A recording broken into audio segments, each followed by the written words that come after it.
What if I told you that in our world right now, we already have a super being? Would you believe me? Or wouldn't you?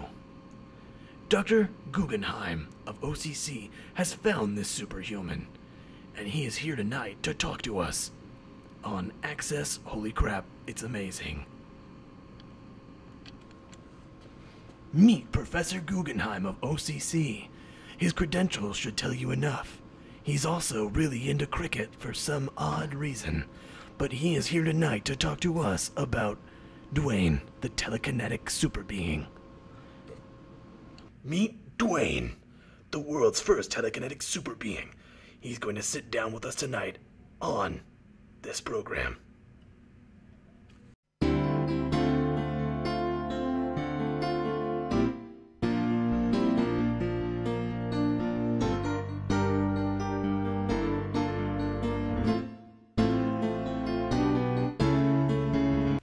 So how did you get into this line of work of studying telekinetics? Well, as you can see from my wide collection of skulls, I've studied the brain of nearly every animal in the kingdom. These are just some of the few.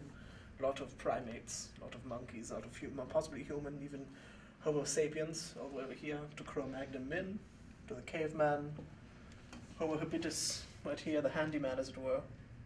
I've just been studying how the cranium has grown, and truly great stuff here. And who knew? Who knew I would find him so early in my life? Professor Guggenheim, how did you come into contact with the first telekinetic? Well, Dwayne, if you will, was just wandering a market. He was really just a child when I found him. He's really grown to be somebody who I admire and who the world should admire. And his power was truly outstanding, was truly amazing. But so that's kind of how I just kind of found him one day, and I asked him questions. I was very curious as to who he was. Has Dwayne led to any scientific breakthroughs? Very many breakthroughs. He discovered how we can make oranges bigger, so that way we can yield more crops, that type of stuff. And he figured out how we can move large blocks from one area to the next, using only his mind. It was pretty impressive. So he's built a lot of buildings. He's like a Lego kind of guy. He likes messing with Legos and things. It's truly amazing. It's truly fantastic. So how exactly does his power manifest? You know, it's hard to explain. It actually might be easier if you ask Dwayne himself. Why don't you let Dwayne speak? Dwayne. Yeah, hi there. You know, it's kind of hard for me to talk about it. I'm pretty shy. Don't speak that way, Dwayne. You really shouldn't be like that. Okay, Dr. Guggenheim. I just kind of focus on stuff and it moves. Not sure how it works, but it just does. So yeah. So can you give us a demonstration? I think I can. I don't know.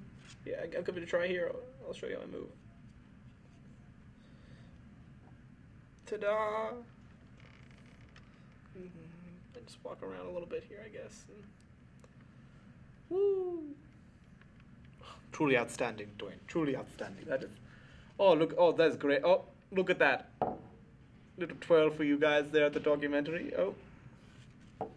My goodness. He is truly astounding. Well done, Dwayne. Well done. Well done. So proud. So where do you work? Well, let me show you to my classroom. I also teach here at the university where I teach telekinetics and things. And you know, the reason Dwayne is in my hand is because sometimes he gets tired, don't you, Dwayne?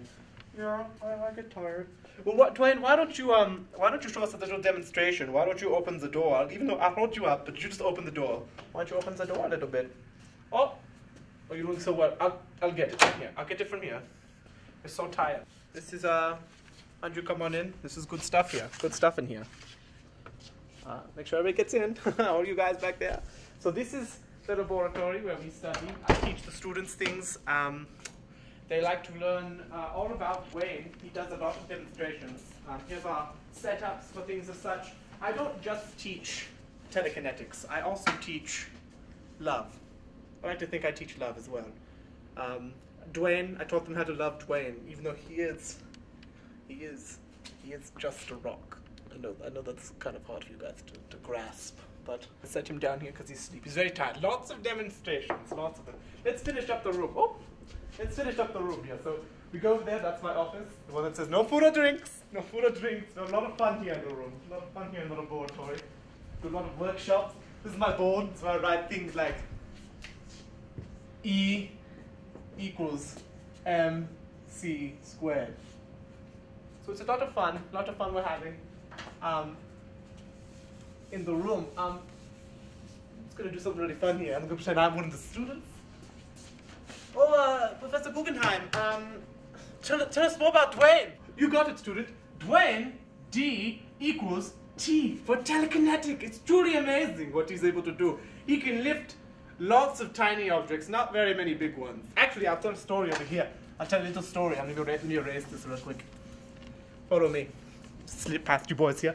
So, one day we're in class, and I think Dwayne is sleeping where I put him. But truly, he's gone over here. He's from his resting place by the I forget what that's called. I think it's a kidney. Not really sure. But from his resting place, he begins to lift this DNA strand. It's truly amazing, and he's spinning it like this, very much like this, and he's floating it around the room. It's truly astonishing. He's spinning the DNA strand, going across the room. The kids are going insane. They're like, Dwayne, is that you? Is that you? And from the back of the class, Dwayne is like, no, it's not me. It is your magic. It is your belief in me. And I thought that brought little tears from my eye holes. It's truly amazing. So you got all your little beakers and things and all these. We love your charisma, Excuse but me. can we get some more one-on-one time with Dwayne? Is that possible? One-on-one time with Dwayne. Yes. With Dwayne. Yes, of course. You know, I'm not going to be sure if he's going to be up to that. He's pretty shy. He usually likes not to do interviews, like at all. Like, it was pretty hard for me to get him to do some of the stuff earlier. But I can just stay here. Just stay here, and I'm going to go ask. Just stay here. I'll go ask Dwayne. I think he's awake.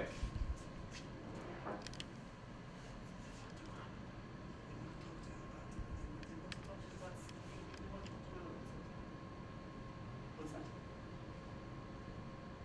Want me to tell us that?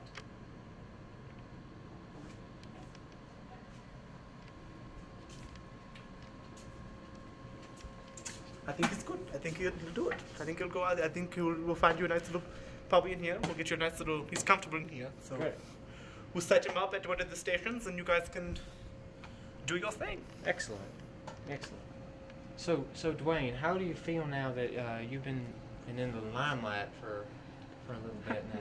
You know, I'm pretty good. I'm handling it pretty good. You know, I'm just a normal guy. You know, I'm just trying to live my life. Right. Now we don't mean to be too pressing, but the elephant in the room is that you are a rock, correct? You know this, right? I do know that I'm a rock, but you know, I'm not. I am a sentient rock being. But I guess you know, I'd like to say I'm not solid all the way through. You know what I mean? Right. We get that. Now, if you don't mind me asking some more personal questions, Dwayne, what is your favorite type of music being a rock? Is that rock and roll, perhaps? Very, very funny, Jeff. But you know, I think we should really get back to the serious stuff, like my powers and who I am. I feel like that's what people want to know. Well, Dwayne, we're just wondering, how do you get your rocks off? Okay, hey, why would you say that? This your idea of some sick joke? No, Dwayne. We're just trying to get to know You know what? a little better there, buddy. No. I'm not comfortable here anymore. Dr. Guggenheim. Yes, Dwayne is not comfortable anymore. Dwayne is not comfortable. All right, please leave him alone. We are done. The interview is over. You've bothered Dwayne. One of my closest, stop following. One of my closest friends, Dwayne is. I'm hiding. No, we're going to run away, Dwayne. We're going to run away. We're going to run away, Dwayne. Stop following. Stop. You need to stop following. You need to stop following. Dr. Guggenheim and Dwayne could not be reached for further questioning. This was the end of their interview.